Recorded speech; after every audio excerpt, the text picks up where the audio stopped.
وبركاته.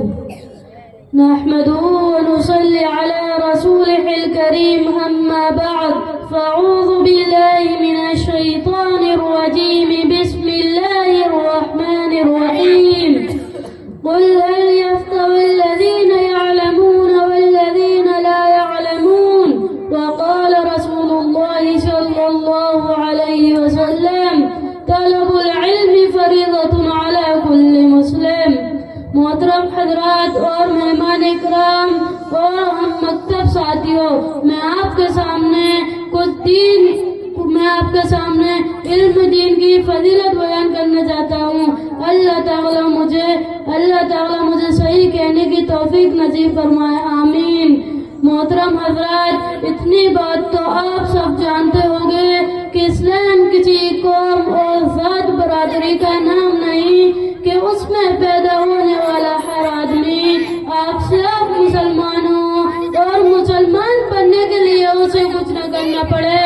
جس طرح شیخ یا سید کے خاندان میں پیدا ہونے والا ہر بچہ خود بخود شیخ یا سید ہو جاتا ہے اور اس کو شیخ یا سید بننے کے لیے کچھ کرنا نہیں پڑتا، بلکہ اسلام نام اس دین کا وہ طریقے پر زندگی گزارنے کا جو اللہ کے سچے رسول صلی اللہ علیہ وسلم اللہ تعالیٰ کی طرف چلاتے اور قرآن شریف میں اور رسول اللہ صلی اللہ علیہ وسلم کی حدیثوں میں بتلایا گیا ہے.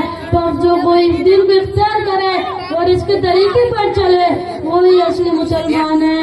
جو لوگ نہ اس دین کو جانتے نہ اس پر چلتے وہ اصلی مسلمان نہیں. بس معلوم ہوا کہ اصلی مسلمان بننے کے لیے دو باتوں کی ضروری ہے. پہلی یہ کہ ہم دین اسلام کو جانیں اور کم سے کم اس کی بنیادی باتوں کا ہمیں علم ہو، اور دوسری ہے کہ ہم انہیں مانیں اور اس کے مطابق چلنے کا فیصلہ کریں. اسی کا نام اسلام ہے اور مسلمان ہونے کے ہی تو مطلب ہے بس اسلام کا حاصل کرنا، یعنی دین کے ضروری باتوں کا جاننا مسلمان ہونے کی سب سے پہلی شرط. اسی لیے حدیث شریف میں آیا ہے طلب العلم فریضۃ علی کل مسلم، یعنی علم دین سیکھنے کی طلب اور کوشش ہر مسلمان پر فرض ہے. یہ بات ہمیشہ یاد رکھنے کی ہے، دین میں جو چیز فرض ہے اس کا کرنا عبادت ہے. اسی لیے دین سیکھنا اور دینی باتیں جاننے کی کوشش کرنا بھی عبادت ہے. اور رسول اللہ صلی اللہ علیہ وسلم نے اس کی بڑی بڑی فضیلت بیان فرمائی. ایک حدیث میں جو شخص دین سیکھنے کے لیے اپنے گھر سے نکلے وہ جب تک اپنے گھر واپس نہیں آ جاتا وہ اللہ تعالیٰ کے راستے میں. اور ایک حدیث میں جو شخص دین کی دینی باتیں جاننے کے لیے کسی راستے پر چلتا ہے تو اللہ تعالیٰ اسے جنت کا راستہ حاصل کرواتے ہیں. اور ایک حدیث میں جو شخص علم دین کی طلب اور اس کے حاصل کرنے کی کوشش کرنا پچھلے گناہوں کا فرا ہے، یعنی اس سے آدمی کے پچھلے گناہ معاف ہو جاتے ہیں.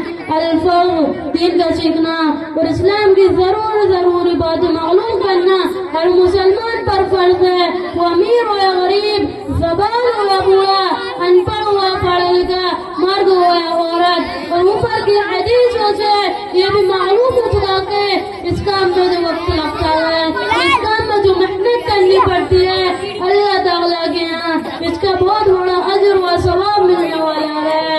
اسی لیے ہم سب کو طے کر لینا چاہیے کہ ہم دین سیکھیں اور دینی باتیں جاننے کی ضرور کوشش کریں گے. جو مسلمان ہوئے عمر زیادہ ہونے کی وجہ سے ایک کام آج کی مشغولیت کی وجہ سے کسی اسلامی مدرسے میں داخل ہو کر اور اس کے طالب علم بن کر دین حاصل نہیں کر سکتے، ان کے لیے دین سیکھنا اور دینی باتیں معلوم کرنے کے آسان طریقے ہیں.